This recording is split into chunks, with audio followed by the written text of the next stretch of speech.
сөйлеген дана тіл. Қастерлейді ол қызың мәңгісені, болашағым, бақытым, дара тілім. Құрметті номер 104 жалпы білім беретін мектептің ұжымы 17 қараша мен 29 қараша аралығында қазақ тілі мен әдебиеті пәндер бірлестігінің қазақ тілін мәңгі жасар байлығым атты 10 күндігі өтетінін хабарлаймын. 10 күндікте атқарылатын іс-шараның құрметті қонағы болыңыздар. Айының 18 күні А корпусының бірінші қабатындағы спорт залында Мәдина Қасымқанқызы менен Қуанышбек Мұратбекұлы «Ойлан да ойна» атты танымдық ойын жүргізеді.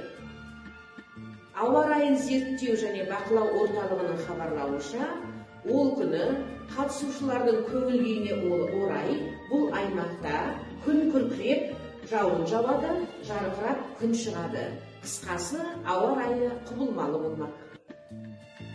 Қараша айының 24-ші жұлдызы. Мектебімізде жайма шуақ ауа райы орнайды деп күтілуде. Өйткені дәл осы күні ұлағатты ұстазымыз Ғайғалиева Багдад Мұқатаевна мектеп ұстаздарына арнап мәтінмен жұмыс жасау арқылы оқушылардың қабілетін және эссе жазу дағдыларын қалыптастыру атты семинар сабағын өткізбекші. Әдемі іс-шараның әдемі